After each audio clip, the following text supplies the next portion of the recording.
Hello, everyone. Hi, welcome.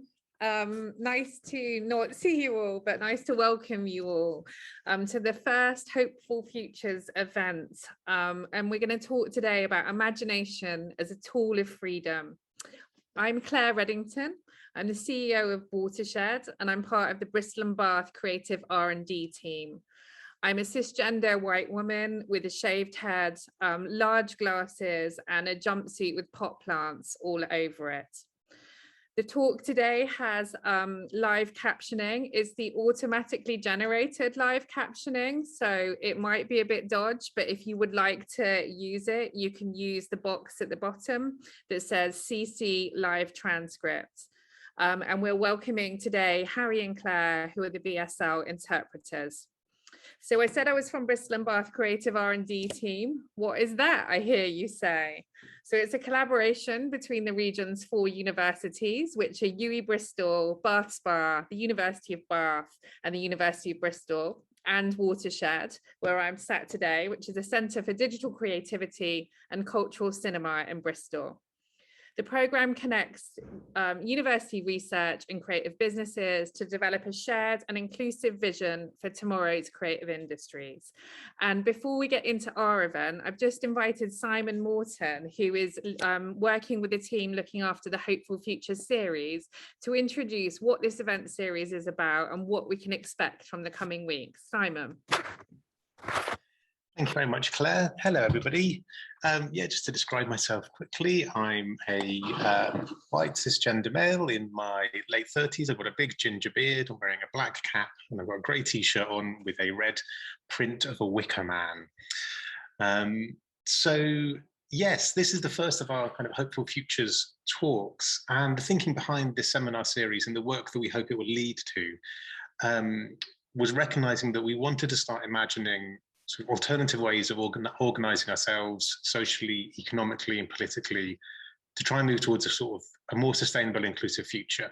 We've heard a lot of talk recently in response to the COVID pandemic and climate emergency around the sort of the discourse of building back better. And we wanted to think about, well, what does that mean?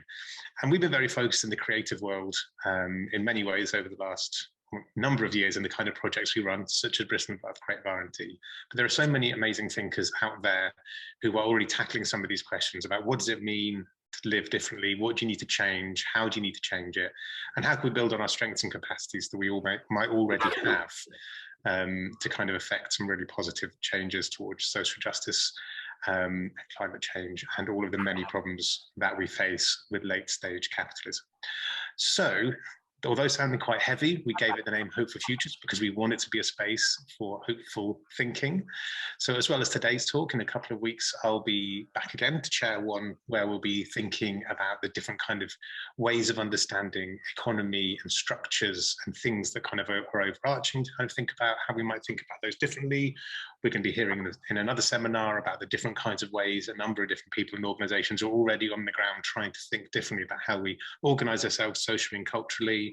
We'll be looking at questions around post-colonialism and power in the future, and we'll also be thinking about climate emergency in a later on as well. And as part of this work, we hope that this is the beginning of a conversation rather than the summation of one, and we hope to see where this will lead us in the months and years to come as well. So I hope that makes you excited, and if you have any questions about that programme, please do put them in the chat for me. Otherwise, I'm going to hand it back to Claire to introduce our fantastic panel.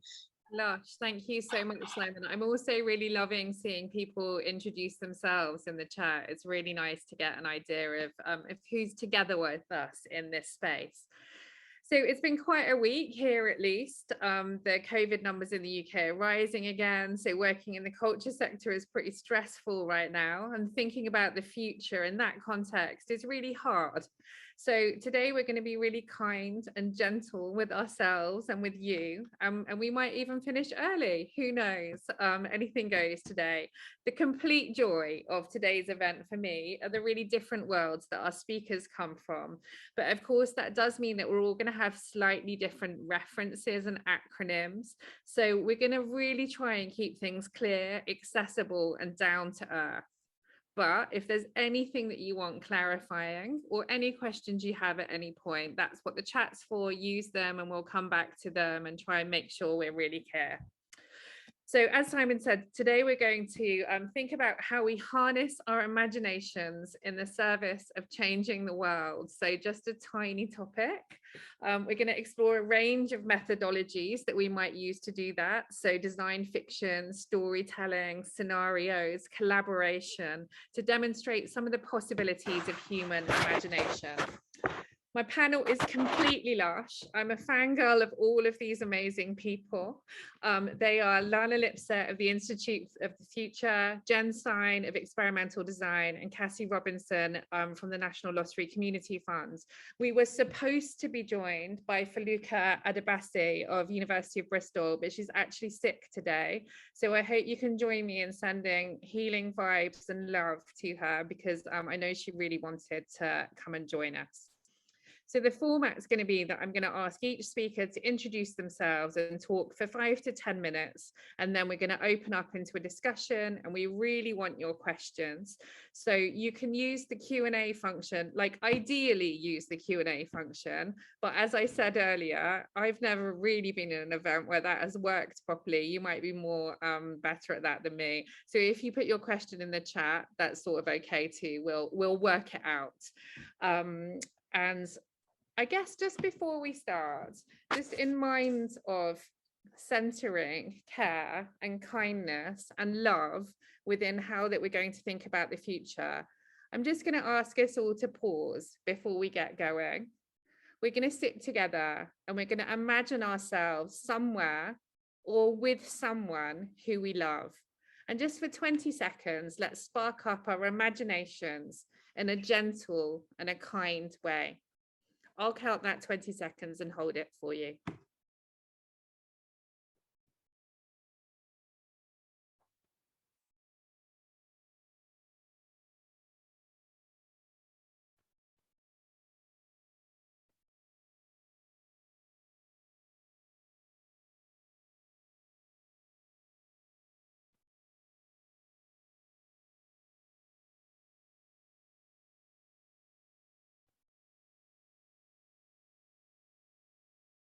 Okay, thank you. Thank you for taking that moment to imagine with me.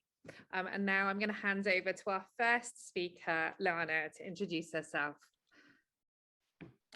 Thank you so much, Claire and Simon. It is such an honor to be here. My name is Alana Lipsett. I am a cisgendered white woman with curly brown hair. And today I'm wearing a black sweater and a kind of yellow gold top. And I am here in San Francisco, where the sun is just starting to rise. So for those of you who are watching, you might see the light change over the course of the discussion. But it's such a joy to be here, and I'm very excited about the topic and about the conversation. And I think especially right now, we can all use a little bit of that positive and hopeful imagination. So the work that I do is guided by 3 principles, or 3 things: community, equity, and resilience. And I really believe that the principle, or the vehicle to bringing these into our collective experiences is through participation and through participatory futures. So I work at the Institute for the Future, which is a nonprofit based in Silicon Valley here in California. And we're about 50+ years old, so we're one of the oldest futures organizations in the world. And we teach people to think about long-term futures to make better decisions in the present. We do that through a variety of methodologies and tools. Maybe some of those we'll get into later, but essentially teach people how to anticipate risk and prepare for it.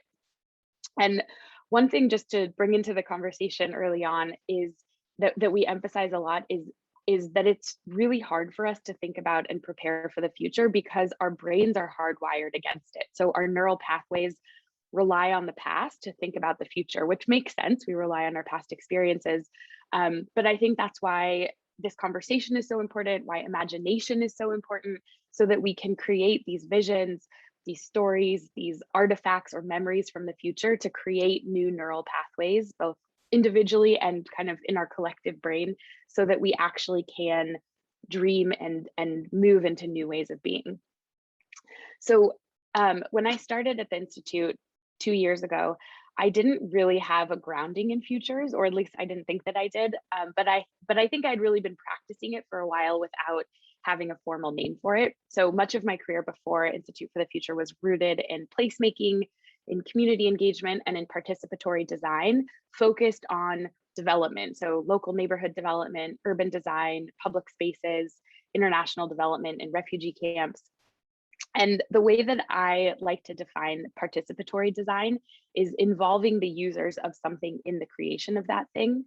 And so participatory design, and now what I'm referring to as participatory futures, which I also know is a growing field, is separate from human-centered design in that it's just as much about the process as it is about the end product. So how much of our work together and being part of this process of designing something helps spark our imaginations, share our imaginations, co-create our imaginations, so that we together are working towards this better end product.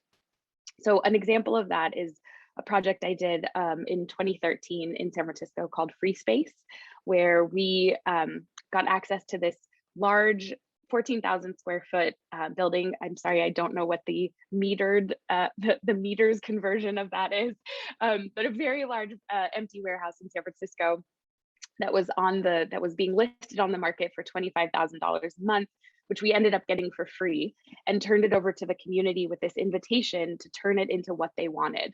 And it became this cultural hub of community engagement, of art, of civic participation, and it was all driven by the participants. So in the course of the first month alone, we hosted about 120 free events, and all of them were created, designed, and run by people who were coming into the building, and it ranged from art to like murals on the walls, to an adult coloring club, to philosophical book clubs, to psychedelic lectures, to paella making classes, so a kind of range of experiences. And through this process that we used of giving people an invitation, permission, and space to experiment with things that they'd been wanting to try for a while, I think it really changed the trajectory of what they were doing. So one woman who was experimenting with kind of social art focused around empathy building ended up becoming the art curator for a prominent museum in San Francisco. Another person quit her job and moved to Greece for art school. Another duo launched a design consultancy. So again, it was really about the process of having a platform for imagination, and not just having the platform for it, but having explicit invitations and permission to let people dream into what they could create and create together. And one of the end results is that it changed the way that the city and real estate developers saw what was possible with buildings and with economic development. And a local real estate agency eventually hired me to program and activate one of their pre-development spaces. And we had this building that was going to be torn down and turned into a multi-use building with retail and with mixed income apartments. And for the duration of the permitting process and the building process, we programmed the ground floor space with food vendors, with community events, with music, with art, with food, with things with universal appeal. And then also use the space for participatory design of the eventual building and of the public art that would adorn the building, and of activities that could take place within it. And so did a lot of community input meetings around the future of the building itself. And this in and of itself was a community building process. We had the space to kind of anchor a conversation and bring people in and have them talk about the challenges of the neighborhood, what they wanted to see. And it was also an interesting learning experience for me, because we would ask people, what they wanted to see in the building, what they wanted to see in the future space. And anecdotally, about half of the time, people would articulate what they were experiencing right then and there, what they were seeing, what they were able to see, what they had experienced. And so again, this is because of the way that our brains are wired. Sometimes it's hard to vision something much different.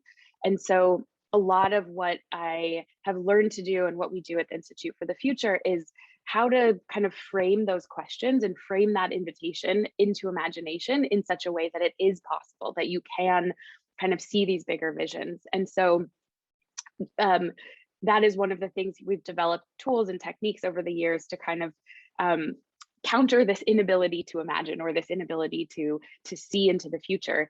And one of the last things I'll talk about, and then I will be very excited to pass this on to my fellow panelists, is I co-teach our Design Futures course at the Institute, which really is all about imagining new futures and then designing physical or embodied ways of experiencing them to communicate it to others. So giving people a sense of what's possible to then spark their imaginations and hopefully lead to actions. And we do this through scenarios, through stories, through artifacts from the future, all ways of helping immerse us in the future to prepare us for possibilities. So again, thank you so much, Claire, for the invitation to be here. I am very excited to continue the conversation and to talk through some of these ways that we can collectively imagine into better futures.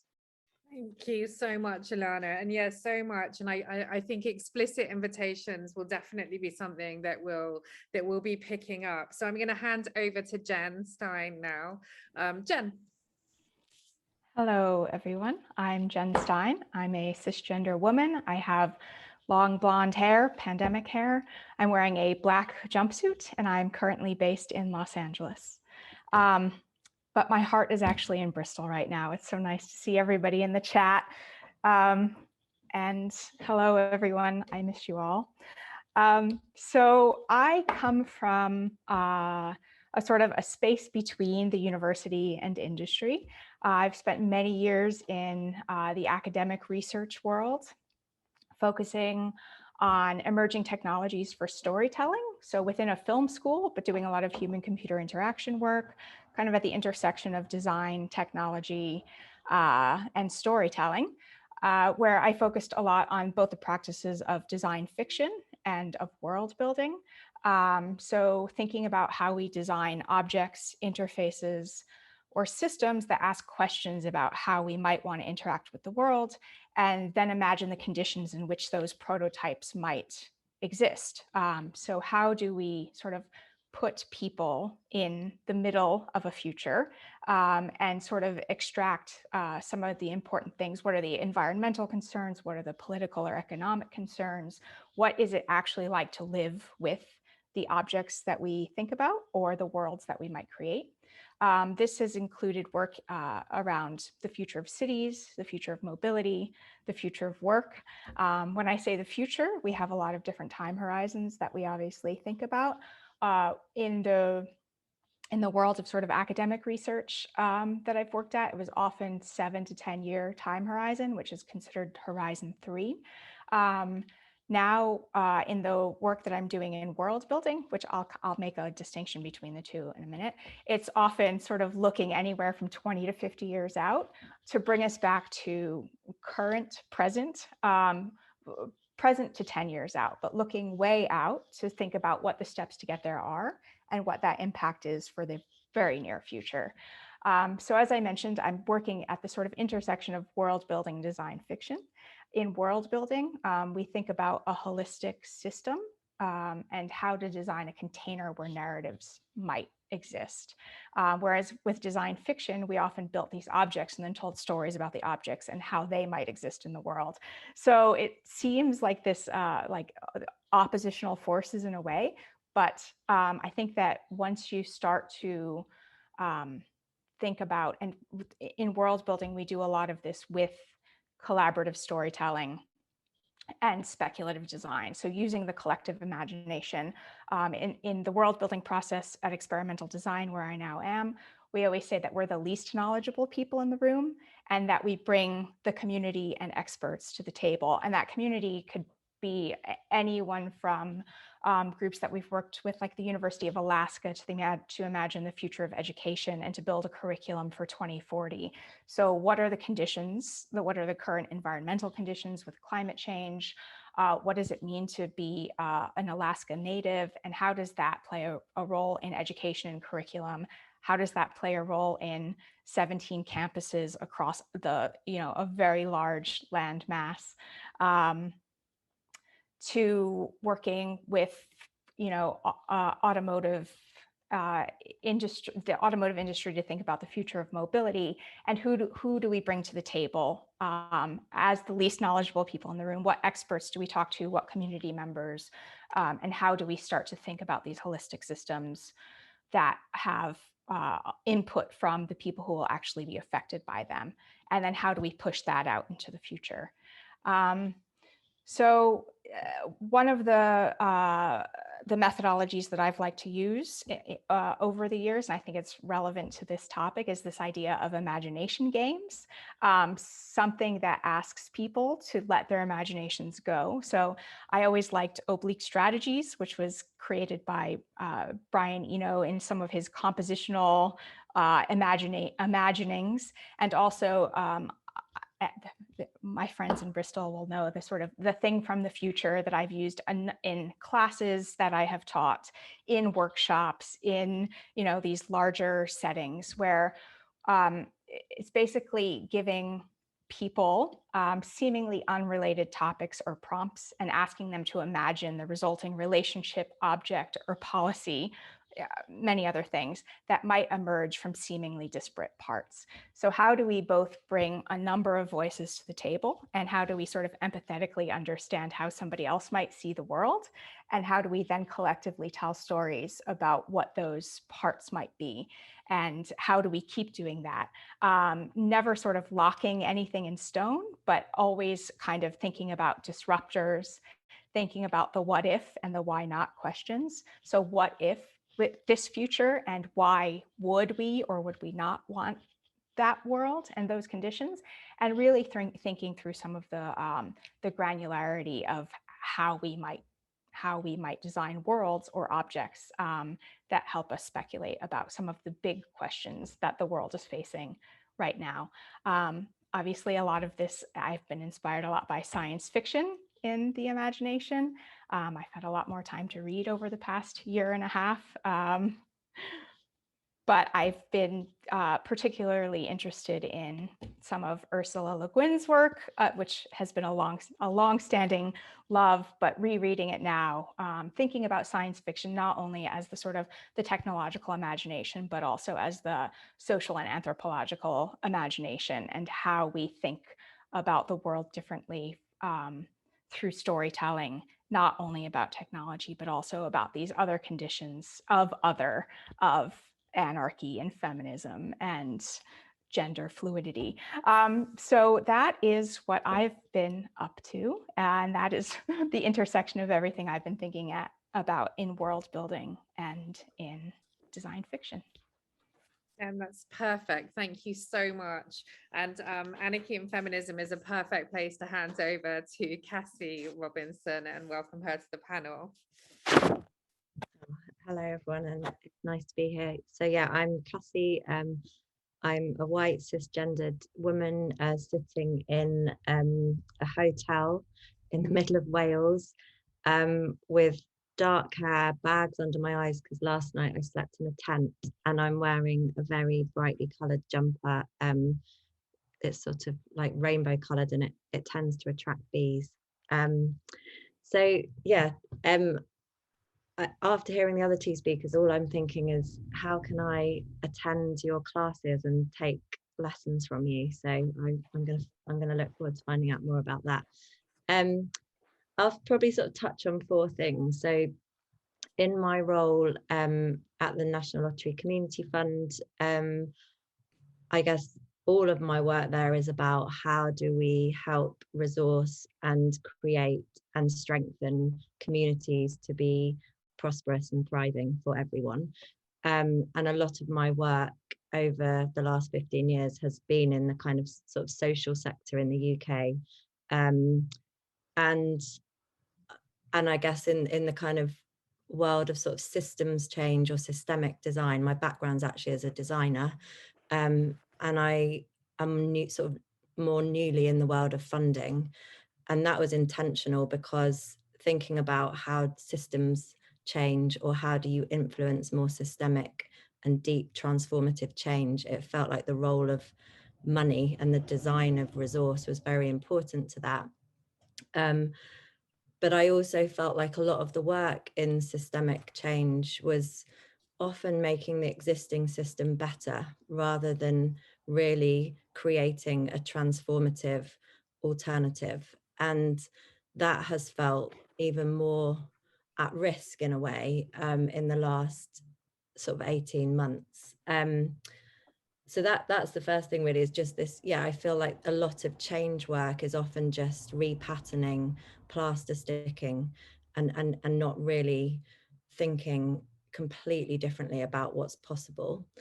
I also have felt like a lot of the work in the world I work in has very much focused on the individual. Again, some of the other speakers have mentioned it, but coming from a design background, like user-centered design, human-centered design, actually centering the collective and the community before the individual hasn't felt like the dominant way of doing things in the Western world.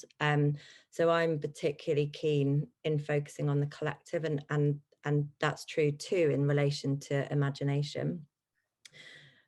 And then at the fund, one of the things I've been doing over the last year is we set up a funding program called the Emerging Futures Fund, which we set up alongside doing lots of emergency and crisis funding. Because we're a very large funder, we are able to sort of do like very plural funding programs. And the Emerging Futures Fund was set up very explicitly to resource communities in the UK to be able to step back, have some space, and really think about what could be possible now, whilst everyone was mostly firefighting, and understandably so, and focusing on lots of other very important issues. It felt quite unusual as a funder to be recognizing that we do need to resource people to have that space. And I suppose that program, so we funded 52 initiatives across the UK, and there were two things in that I suppose I've been particularly interested in, which I think are also relevant to this. Well, actually three things, or probably more, but I'll just start with three. And so one was that it, you know, in that whole narrative of Build Back Better, or like the new normal, whose voices, whose ideas, whose imaginations were going to get centered in that. And it certainly in the UK, it felt like the same people were having the time to write these long thought pieces about what could happen next, and the same people getting articles published. And that was really key to the Emerging Futures Fund, was how do we make sure we're resourcing other people to come forward into that and be centered in that. Secondly, I'm really interested in, like, you know, participatory futures, and there's organizations like Nesta in the UK that are also doing a lot around that. But because we are a national community fund who funds, I mean, we fund every single ward in the UK. We have reach across very, very local communities. What does it really mean to do participatory futures really in communities, and potentially at scale, and scale not in a Silicon Valley type of scale, but in a deep, connected, enmeshed way across the country? So I guess I've become really interested in how do you equip communities to imagine collectively together, and what does that really look like on the ground? And how do brands like the lottery, or we've just announced a new funding partnership with IKEA, how do we use that kind of public consciousness that's very mainstream? Because I think a lot of the kind of speculative design, embodied futures, experiential futures, all of those things, which are amazing practices, they can also be very resource intensive. They require like building entire new spaces and rooms that you have to walk in and experience, or it's about people going off on retreats together, or, you know, yeah, like, or kind of like, anyway, I suppose I'm just very interested in that idea of mainstreaming. How does this become something that many people can do and participate in? But also, where do you need specialists and experts, and where don't you? Because that was a real challenge for us too in the Emerging Futures Fund.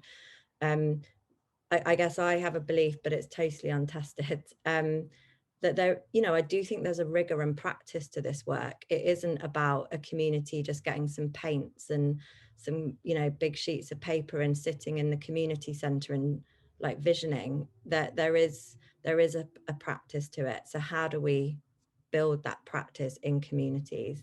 And then I suppose the last thing I'll just say, yeah, the other thing I've become interested in as a funder in this sort of space is, what does it mean to think of our collective imagination as a infrastructure to keep investing in over time? There's, you know, in the sort of social sector or civil society world that I work in, everyone has become very obsessed with things like citizen assemblies, and they're not wrong or bad, but they do tend to start, I think we need to be starting much further upstream, where things need to get messier and more in the soil, because a lot of those kind of democratic or deliberative democracy processes are already starting from an assumed paradigm or an assumed world view. And so if we really start to think about our collective imaginations as the soil or the cosmos, then how do we invest in that over the long term? And what does that mean in terms of an infrastructure? Thank you, Cassie, so much. Watershed was extremely privileged to receive funding from the Emerging Futures Fund to create a project called Equitable Futures, which lots of I guess the considerations in this panel are very rooted in our work around equitable futures.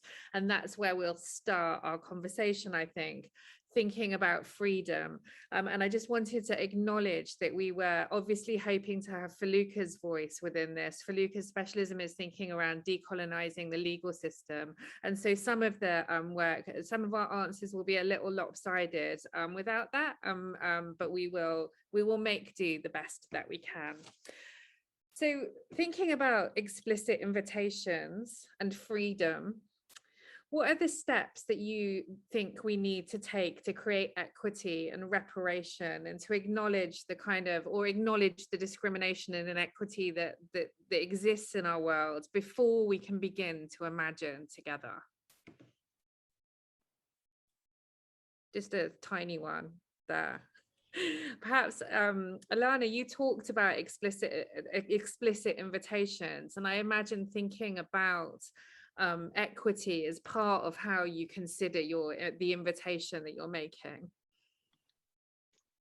Yeah, that's a great question, Claire, and I think somewhat to Cassie's point about you know, that oftentimes what we are doing, and even if we have these intentions of bringing in equity, making things better, we're doing them within the existing structures and systems because that is what we know. And so I think that the very first part of how I would answer that question is that that is not, as somebody who lives with a lot of privilege in the world, it's hard for me to say what is the right way to kind of address questions related to reparations and to bringing that in, and that comes from listening to the people and to the communities who've been most affected, who are experiencing cultural erasure or have been left out of the conversations intentionally and sometimes violently. And so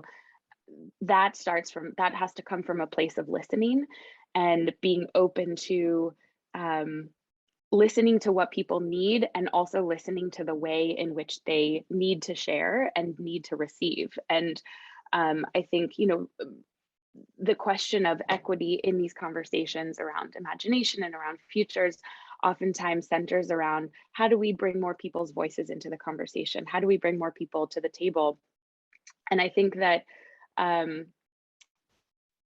what is just as important, or even more important than whose voices we're hearing, is how we're hearing them, and what the structure is in which people are, the structures that people are given in to share.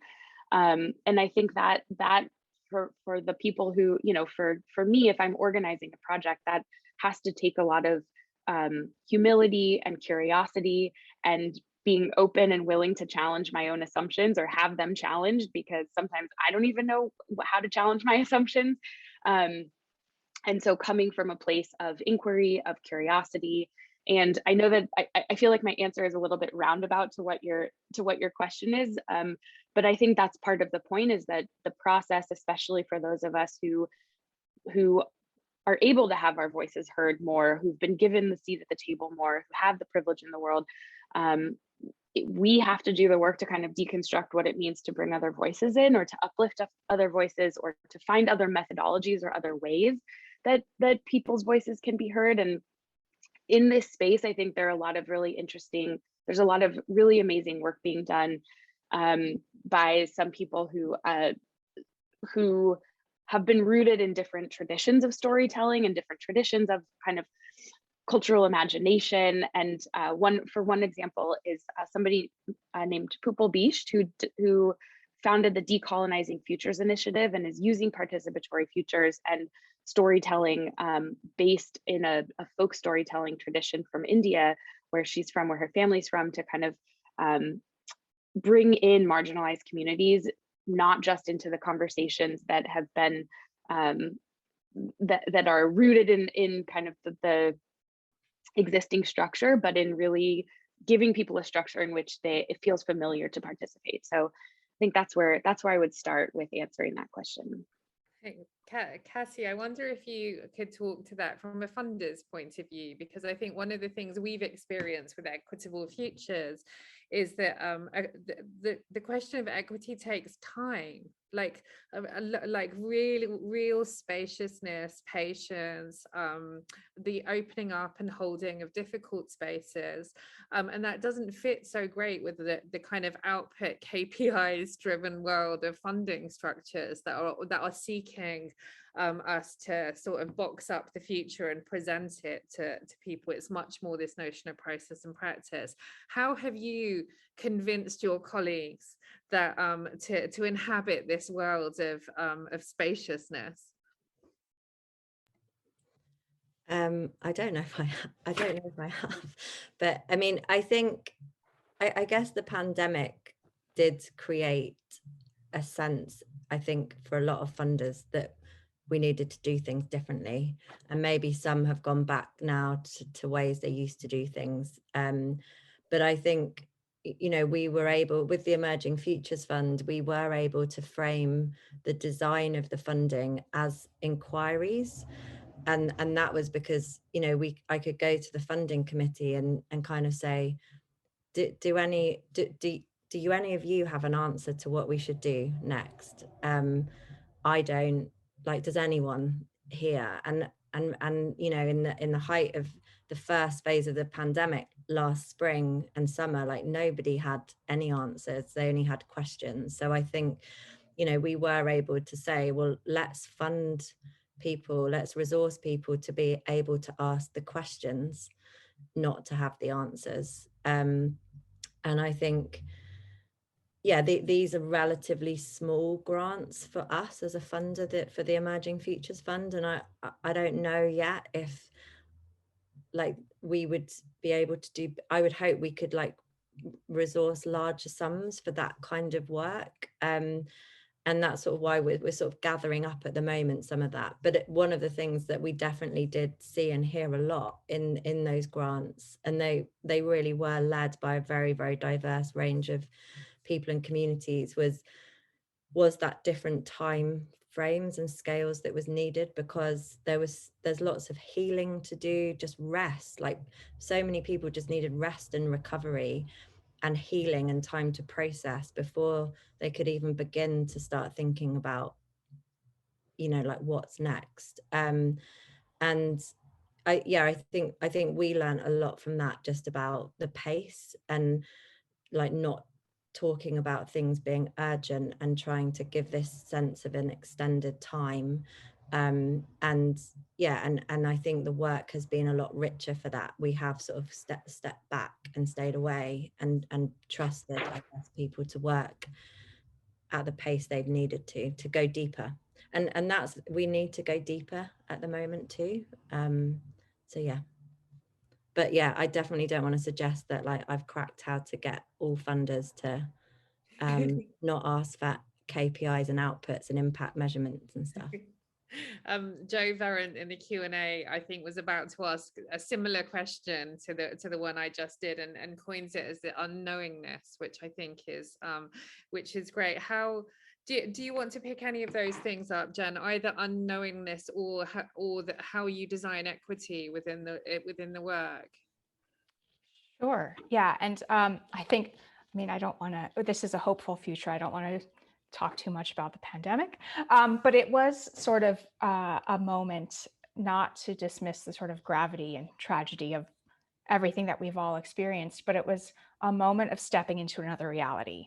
Like one day we stepped into another reality and we started to ask questions about what if, and what is this new reality? And there's been realizations that came out of that, about how we want to work, about bringing the inequities and inequalities that have been longstanding, sort of amplifying those in ways as well. So that was just about the sort of the reality that we all stepped into that we hadn't seen, and it gave us a space to imagine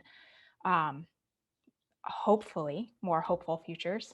On the point of bringing more equality and I think voices into the process. So we try to reach out to community partners first of all. So we do a lot of work talking to experts about what the future might be, but also making sure that we find the right people that represent communities that can bring those voices to the table.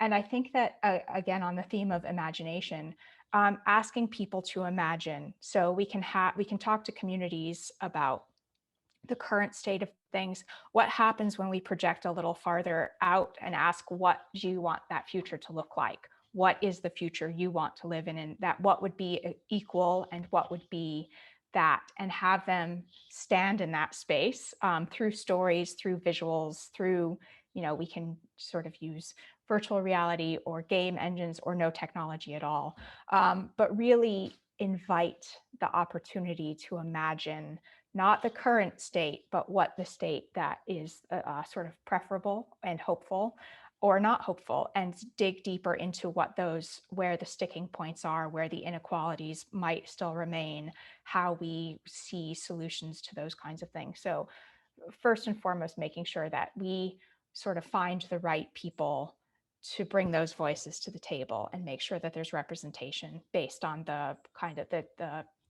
issues that we're trying to tackle. Thank you. And people watching, do put your questions, comments, things you'd like us to pick up or talk more about. They don't have to be perfectly formed things to say in the chat. Cassie.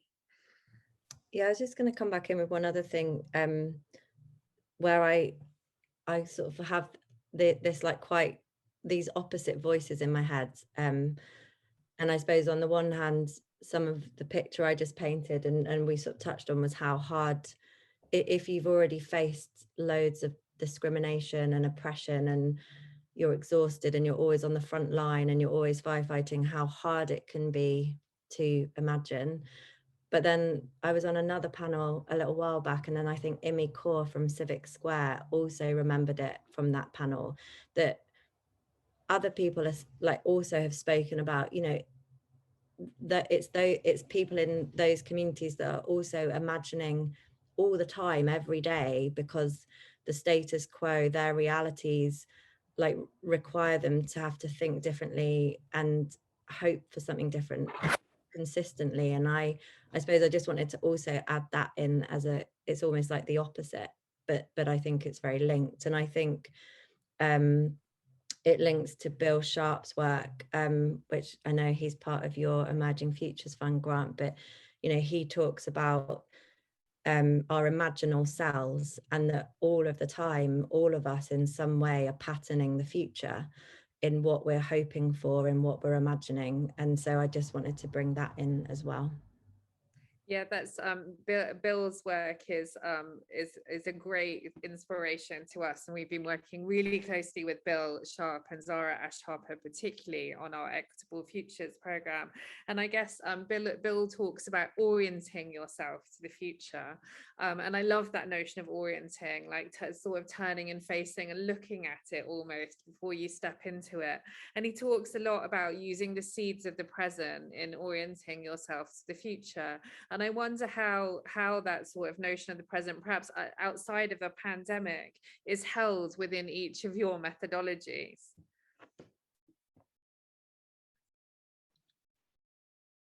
Yeah, I can start because we actually have at the Institute, we have a series of tools that we use, and one of them is actually called Orient to the Future, which is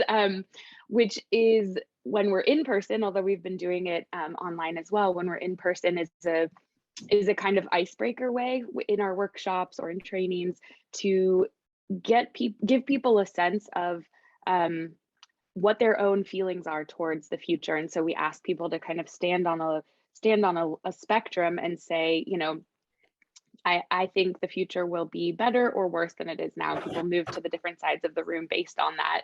And then the folks at the extreme get the opportunity to kind of talk about why they chose which direction they have moved towards. And it's a good way to get people moving and on their feet, but it also is a good way to start talking about, you know, why do you think that? But then also to recognize that there are people who have the complete opposite orientation towards the future. And you can use any number of questions, including on the topic of equity and equitable futures, is, you know, do we think the future will be more or less equitable? And then you can get into these conversations about why. And another thing that we do oftentimes to kind of orient to the future, or to use the seeds of the present or the past actually, is to, when we're starting a futures project or when we're starting a training, is to actually look back and think about, you know, what is this topic that we are starting to think about or talk about? Oftentimes we use the 10-year timescale that Jen mentioned, and so go back 2 or 3 or 4 times as long into the past, 30 years past, 40 years past, 50 years past, and kind of give ourselves a sense of how did we get to where we are. And we do these activities and ask people to put, you know, to name or to put on a visual board milestones on this particular topic of how did we get to this present of whatever topic we're talking about before we can talk about the future. And more recently, what we've also been doing is then taking a step back and asking, okay, well, this is the story that we've created, or this is the story that is oftentimes told. Who's left out of this past? Who's been left out of this story? And how do we make sure that their voices are included as we move forward and as we kind of take this barometer of where we are and start moving into the present? One of the things that I learned about during lockdown that I really love is that in Wales, there's a law. We'll just wait for the swap. In Wales, there's a law, or any law has to be considered through the lens of future generations, so that there is a kind of orienting yourself to future young people, and I think that's such a progressive way of thinking for a government in bringing imagination into policy making. And I wondered what the challenges of intergenerational dreaming together are, and crossing over the kind of across people.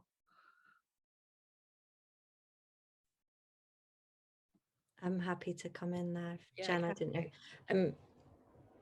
I mean, I don't have the answer to that exactly, but it's well, 2 things in relation to what just been said. I suppose that, like, your relationship to the future, and I love the sound of that activity you just described, I think is a really important one for funders. I'm going to have my funder hat on, I think, for the whole of this conversation, because if you, it's kind of what I always want to ask everyone working in funding of, like, do you actually have a belief that is hopeful? Like, do you have faith in the fact we can change things? Because if you don't, I really hope you're not working in funding. That kind of feels like really important, that you are always orienting towards the future. And I think is that tomorrow morning, actually, we're doing a workshop with Roman, who wrote the book A Good Ancestor. And it's me with Roman and a group of funders. There's about 20 different funders across the UK coming together to do a workshop specifically to look at how do we do sort of ancestral grant making? How do we embed that kind of different time frames into how we think about grant criteria? And yeah, and so I don't know yet, but after tomorrow, I think that will also be really interesting in bringing up some of those tensions too, of, you know, in terms of that intergenerational work, like how do you balance some of the, I can already hear the voices of some of my colleagues that will be like, well, this is really lovely, Cassie, that, you know, we're thinking about future generations, but there's so much demand on our funding for very real crises in the present. And so I think that will always be a tension for some of the types of funding we do. But I do think that kind of intergenerational framing, and especially around climate, is the thing that we can see most unifies us in our work at the fund. Great. Jen, Alana, do either of you want to pick up on those points? Yeah, sure. So just on the sort of intergenerational sort of in a lot of the processes that we do, and this was specifically the case when working with the Cook Inlet Tribal Council in Alaska.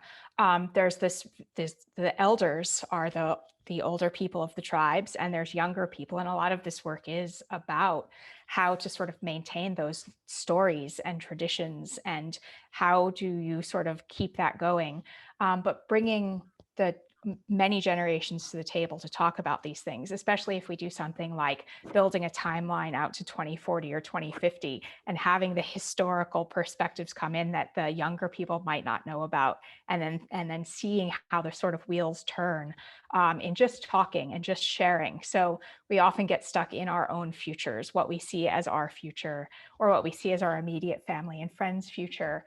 But what happens when we start to think outside of that our own worlds, and bring in those other voices? So I think that the intergenerational part is something that we always do try to focus on, especially even if we say that, you know, 2021 is the sort of the present past. Anything going forward is what we're envisioning. There's still so much that can inform that. And that's why I kind of like the idea of building this timeline forward, but using the past to inform those decisions in meaningful ways. Yeah. Jen, I'm gonna stick with you and start with Penny's question about then how do you embed those ways of thinking into the education system? So are we educating and teaching young people to think, to imagine in the right ways and to be hopeful? Yeah, you have experience of working inside the education system, although within universities. Yeah, within universities, that's, and with younger than university students as well. I think that there are, you know, here in a lot of the US, there's curriculum that you have to stick with, and it's very unimaginative. And I think even just imagining for 30 minutes a day, like that's it, just kind of, and that's why I like the idea of the imagination games and something like that, where there's just these prompts that ask you to think about a different way of thinking. And even doing it with the sort of university age students. And I did it at UWE with a couple of classes, and I did it at USC, where we actually designed artifacts from those beginning conversations. So how do you keep something that becomes something that you keep looking at? So at USC, we built the sort of a prospectus for the future of the school. And there was a lot of research that went into it. But just asking to sort of imagine and to reimagine as part of a curriculum, I think, as part of not necessarily innovation, but as an imagination practice for the future, that it becomes something that we do, not just continue to stay within the sort of structured curriculum that we've always thought about. But I think that this happens at any age. But I think that within education, building that into how we think about everything else in a holistic way.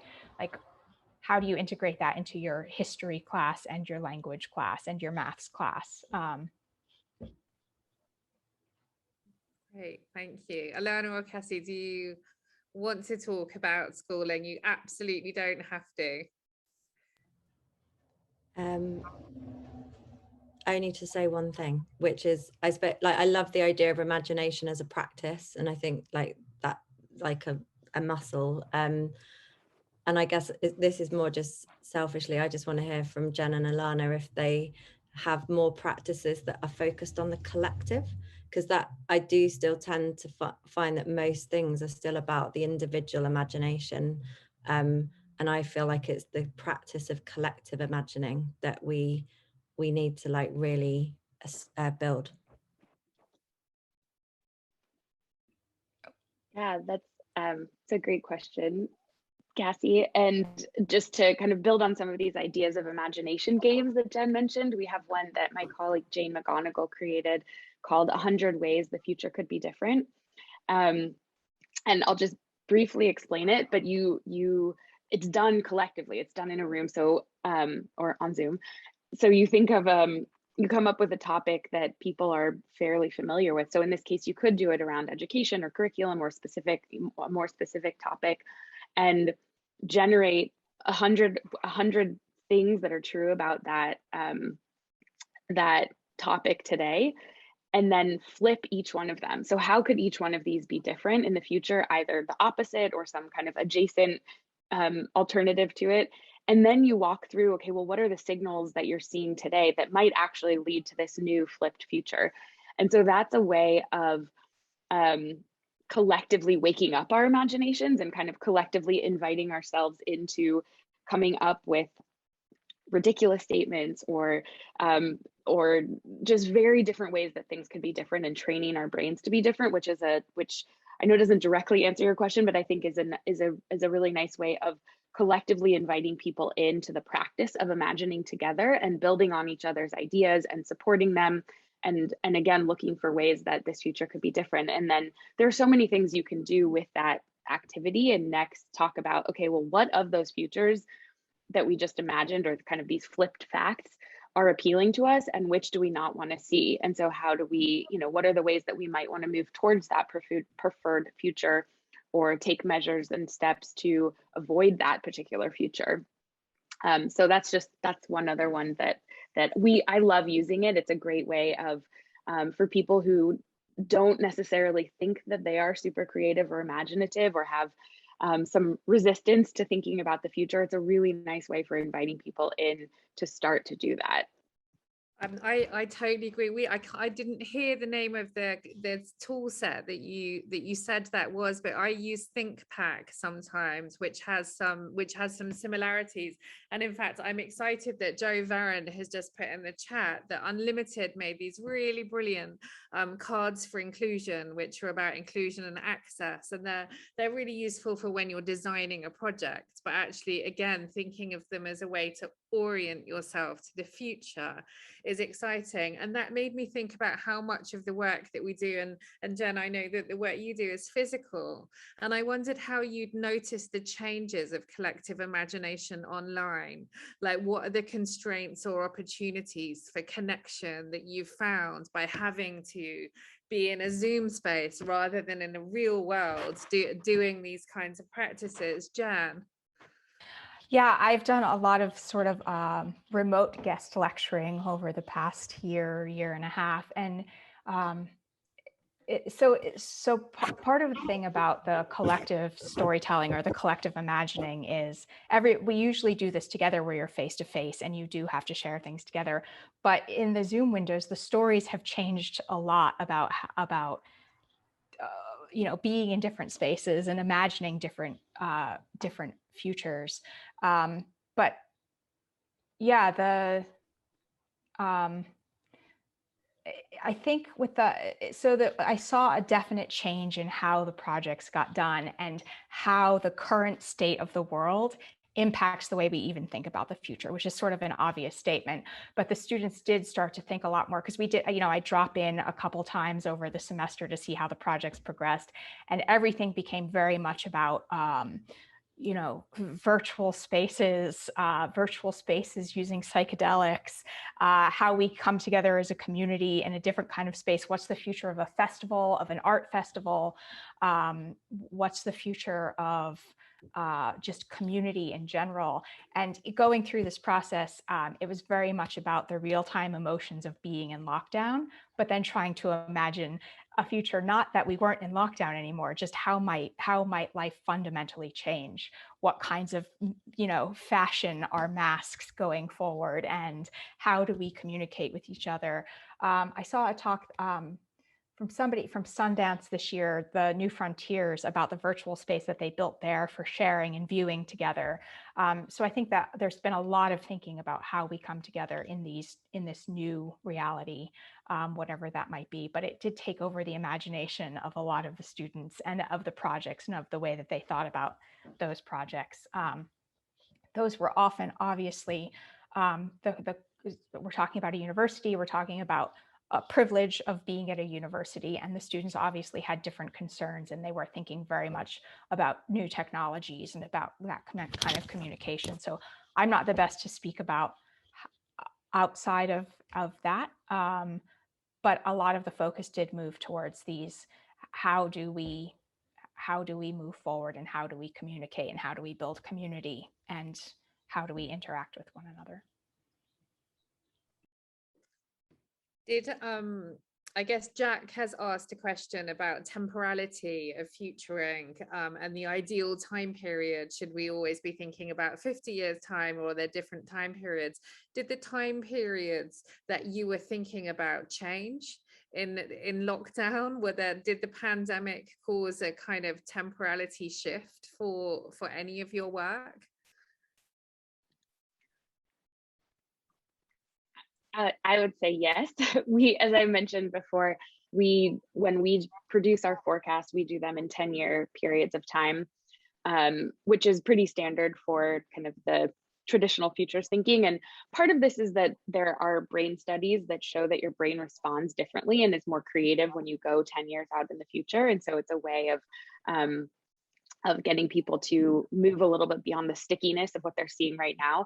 But in terms of the temporality that we saw, we saw our forecasts coming to life on this accelerated timeline where we talked about what happens after the pandemic and what are some things that we might see in the world. And then 2 weeks later, we would get someone would pass around a news article that is essentially describing exactly what we had put in a forecast or in a scenario. And so, I think it definitely has us rethinking a little bit about how the pandemic has accelerated a lot of these things that we had been tracking and seeing for a while, that remind us that anything can change overnight. And so when we're thinking about futures, it's not just about these long-term theoretical futures. It could actually be tomorrow. And what does that mean for us? We've got Michael has kind of introduced the concept of queer futurity. I don't know how to say that word. And I think introduced a great quote, which I'm just going to read. Queerness is essentially the rejection of a here and now and an insistence on potentiality for another world. So asks, how can we use collective imagined futures and compelling narratives for the current generation that has its hands on the levers of power, which I think is the question I wanted to ask about collective imagination and policy making as well, and how we can sort of that notion of mainstreaming, perhaps, Cassie, but also kind of the currently policy making doesn't feel like a place of hope for many people. So what interactions have you had, or do you hope to have, to bring collective imaginations into that world? Are you asking me? You can start, Cassie, that would be great. It's an open question. I'm just really happy with that quote and stuff. So thank you, Michael, for it feeds into a blog post I'm writing at the moment, which is titled "I'm Not Difficult, I'm Queer," like, and I'm going to use that as well. So, I mean, yeah, because we are a non-departmental public body, we work quite closely with government, and I guess where I see the opportunity for some of this work, I'm not suggesting that it will happen, but where I see a space is to influence, you know, in the UK policy context, there's an enormous amount of government funding going into the kind of levelling up agenda, the left behind neighbourhoods, the kind of economic and social renewal that needs to happen all across the UK. So we have been trying to use some examples from the Emerging Futures Fund to share with government, to say, you know, like this is different from consultation. This is different from a citizen assembly. This is a process that can be used further upstream, that can really give communities a greater sense of agency around shaping their futures. And I suppose one example of that, one of the grants was a piece of work that happened in Barrow, which is a coastal town up in the north of England, you know, that has really high levels of deprivation, and is sort of one of the government's sort of listed left behind communities, if you like. And they had a grant where they worked with the New Constellations project and the council, and the leader of the council was really on board, the chief exec, which was great. And it is a really good example of where the community speaks really eloquently and movingly about how this New Constellations process, which was very embodied and a bit woo-woo for them, and, you know, just very, very different from anything they'd experienced, did really give them some new kind of guiding stars, if you like, some new things to orient towards. And because it was a partnership with the council, it has now been embedded into the policies of the council for the future. You know, it is going to be their kind of like future manifesto. So I guess one of the things I would love to see is where places across the UK are getting funding from the New Towns Fund or the Shared Prosperity Fund or the Community Renewal Fund, all these funds, that there's a resource and a space given for this kind of work that we're talking about. How, Alana and Jen, how does your work fit in with that kind of placemaking, local government agenda in the US?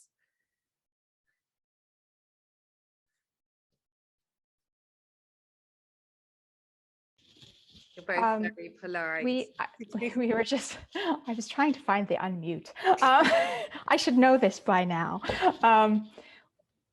You know, because we deal with certain, we have clients that they are able to inform policy change a lot of the time, whether it be at the city level about the future of mobility, or you know, at the tribal level of the sort of the younger generations. So we hope to sort of inspire that change, or provoke the change, and prototype different futures that can lead to policy by sort of providing the tools to do that.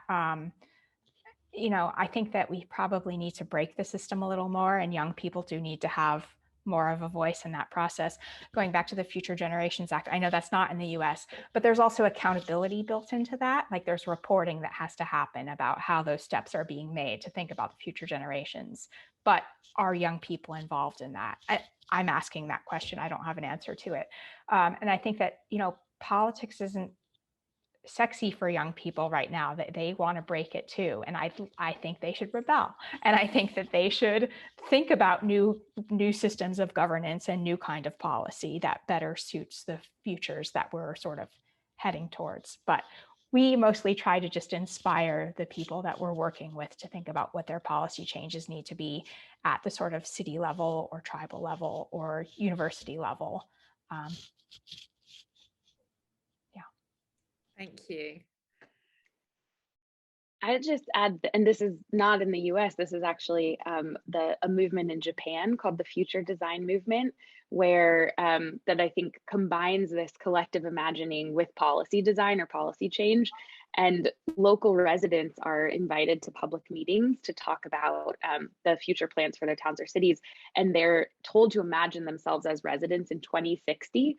And so this kind of the process of individually and collectively imagining life in 40 years from now gives people a different sense of what it will be like for them, for their offspring, for future generations. I think it's based off of the principle of seventh generation decision making.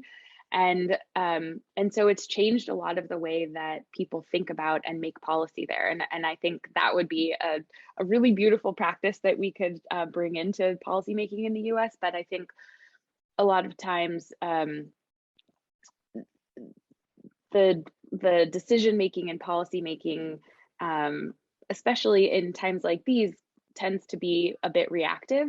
And it can be hard to kind of shake yourself out of that mindset to get into a much more generative and creative space when there are so many figurative and literal fires to be put out. And so I think that, yes, I agree with Jen, there's a lot of room to kind of shake up and break the system in terms of how policies have been made, so that we can be more imaginative in them and inclusive in them and consider future generations in them. Thank you. We talked a lot about process, and I guess we're conscious that the world of futurology can often live within a kind of white Western lens, which is really heavy on the written word as a way of codifying and sharing what's been done together. And I guess I just wanted to ask you for your own practice or good examples of how you see imagination and futuring being shared in ways that make you think differently, or that travel further than perhaps the academic paper that's read by not as many people as perhaps its author would like.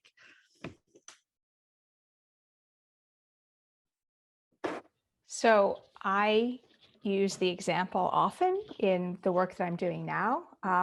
The Creative Producers International program, I think, is actually a really great. I mean, you all did such a good job of bringing people from around the world together to share the experience of placemaking and of sort of city and new policy and new art practice, and how to be producers in that space.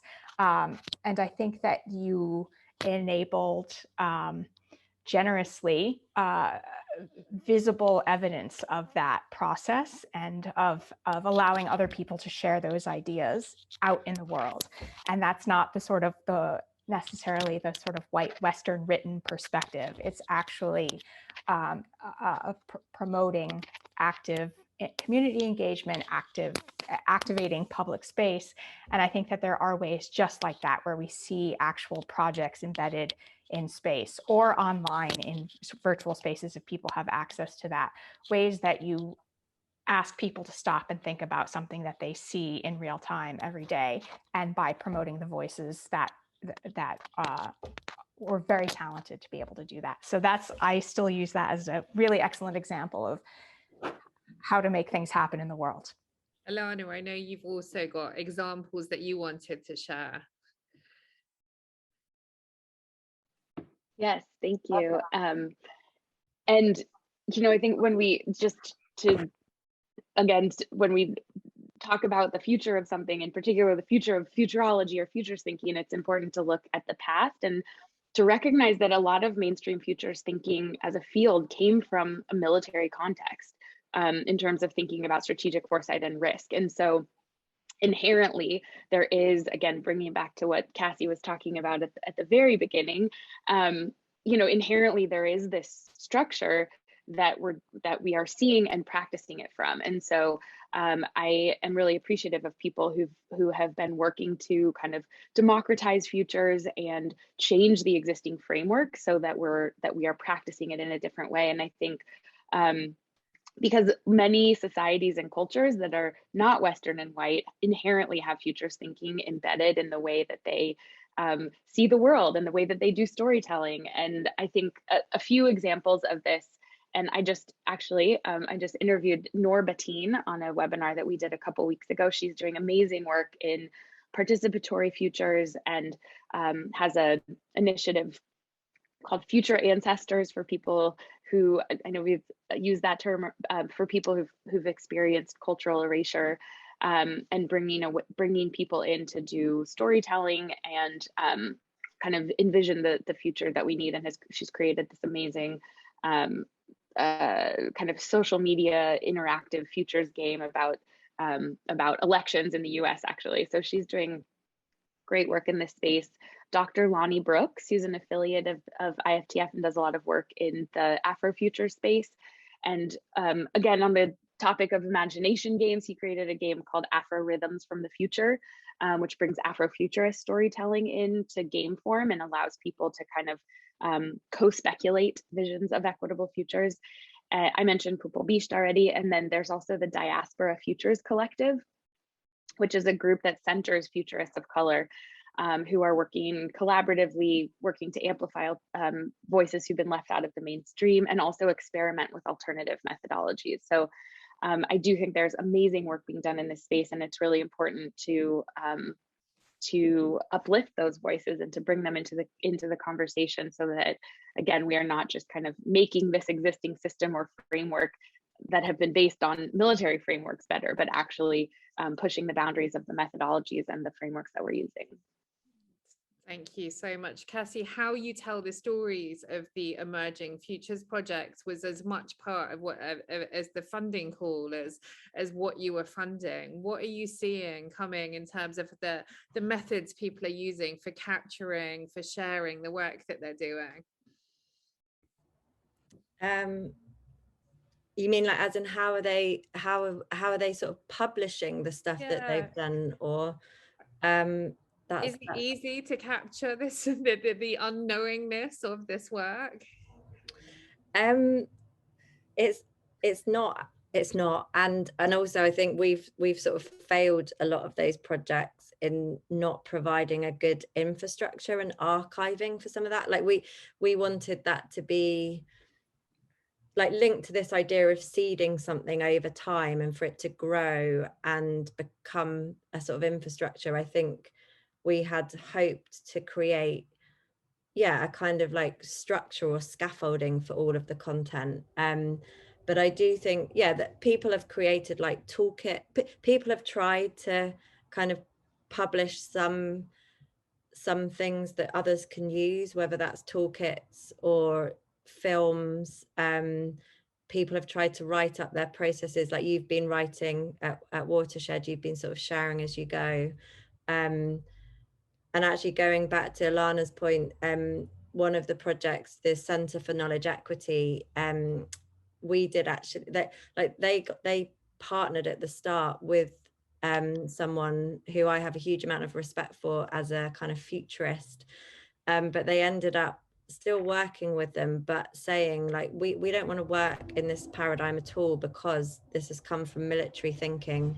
And we kind of want to rip up everything that you're asking us to look at and think about. And we want to design from scratch, like the Centre for Knowledge Equity's approach to futures and foresight. And they haven't published stuff yet, but when they do, I will make sure it's shared. And then the other, I was just going to sort of do a bit of a shout out for Afrotectopia as well, who I think are doing really great work. And also we did an event a couple of weeks ago, I'm just pasting in the chat, on this imagination infrastructuring, and there was so much rich content posted in the chat. So for other like resources and like people and practice to look at, that's definitely not just like Western and white, there's a huge amount in there. Agreed. It was an amazing event, and people should definitely go and look. So I'm going to close this event with Verity McIntosh's question for each of you. Verity says she appreciates the work that you're doing to create the conditions for people who don't have your platform to imagine the future, but she'd like to know what your imagined futures are. So what would you like to see for your own organizations, communities, and for yourselves in the coming years? I will start with Jan. Oh, Verity, good question.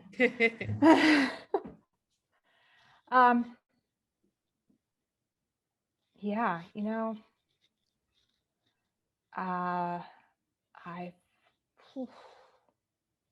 it's so hard. It's so hard to come out of this bubble of the past year and a half and sort of immediately go back into the sort of the climate crisis of the West and the Northwest right now here, and the huge homelessness issue in Los Angeles and in San Francisco. It feels like I've been in this bubble of safety that I'm very privileged to have been in, and then going back out into the world, into the sort of emerging world. I've been thinking a lot about personally about climate change, about the sustainability of being on this planet, about humanity, about what kinds of materials and what kinds of solutions we might think about, and the amazing imagination that we need to sort of work through a lot of these issues that are just really, I feel, extremely pressing. They always have, but now sort of emerging from this unreality of the past year and a half, to really look closely again at the world that we haven't necessarily seen.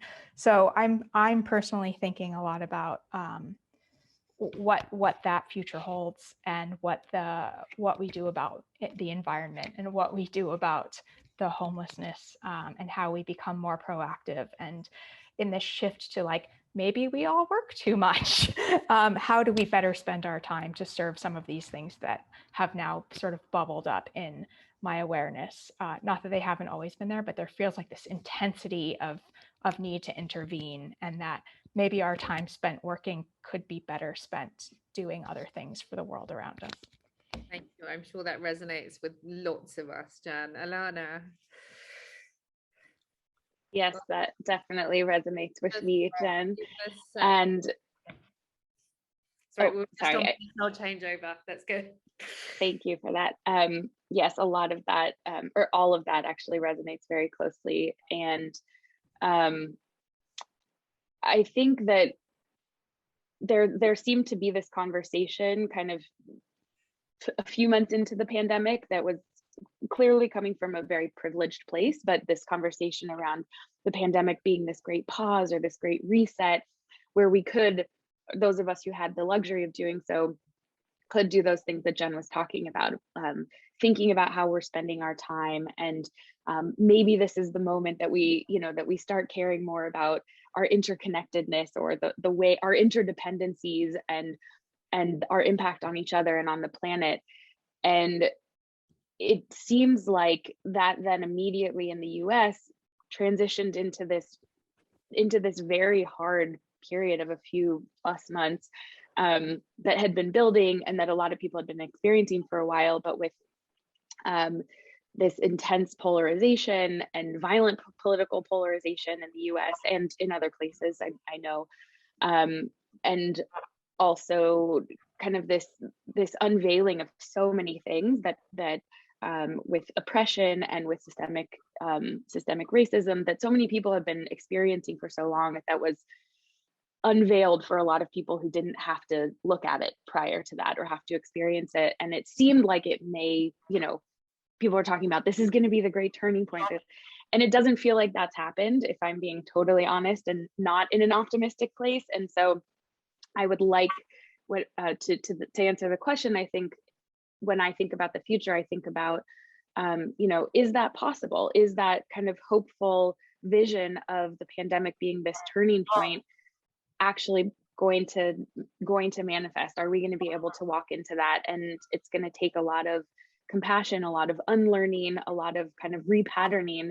And I want to be hopeful that that's possible. And I try to remind myself that change happens on these very uneven timelines that we can't understand. And so maybe that will, you know, in 10 years, we'll look back and see that this actually was that moment, but it doesn't feel like it is right now because it still is kind of sticky and uncomfortable.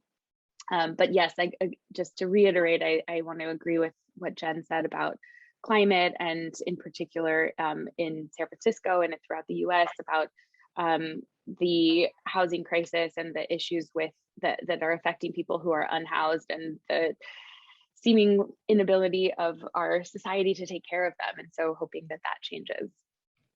Thank you. Cassie. Yes, such a big and good question, Verity. I guess just a few things for me that come up. I suppose I worry that, like, I think there's such a move towards like community and being local and caring more about our very and obviously, again, I'm just talking from a kind of very Western perspective, but I see lots of people I know wanting to tend to their community more. And I guess that feels really important, and I can feel myself kind of wanting to do that, but I don't want us to lose our sense of global, you know, we are also like global citizens, we are also people of the world, and I worry that local focus is going to disconnect us even more from our interconnection and our interdependencies. So I'm always looking for ways that we can better perceive our interdependence. And I guess the pandemic kind of did do that, but how do we keep remembering our interdependence? And then I guess I'm hoping that, like, I do think there is going to be a lot of very difficult times ahead. We're already in them, lots of people, and I suppose I feel we still find it so hard to face loss. You know, I've been trying to do this work around how do we help organizations to close down, to dismantle, to kind of recognize when things are no longer fit for purpose. So I'm always hoping for a way of like letting go of the things that no longer work, and how do we do that compassionately. And then I guess, yeah, it feels really brutal out there at the moment in lots of ways, organizationally, in the world of being a funder. You know, there's a lot of very difficult things going on, and I guess I just, you know, what does it mean to like have one another's backs more? That's a question that's really live for me at the moment. I think we need to have one another's backs, and how do we do that? I couldn't agree more, Cassie. Thank you all so much. We could go on forever. I'm sorry for the questions that we didn't get to answer. Jen, Alana, and Cassie, thanks so much for sharing an hour and a half. Thank you for getting up very early, Jen and Alana, and for beaming in from your hotel room. I hope you get more sleep this evening, Cassie. The Hopeful Future series is back on the 15th of July with rethinking the structures of the present for a different future. Simon will be chair, and Sam Brown, Indy Johar, Bill Sharp, and Liz Zeidler will be joining. I feel full of hope. I've got loads to think about. I'm very grateful for all of your time. Thank you to Harry and Claire, our BSL interpreters, and to you for turning up. Have a lovely afternoon. Thank you. Thank you. Thanks, Claire. Thank you so much.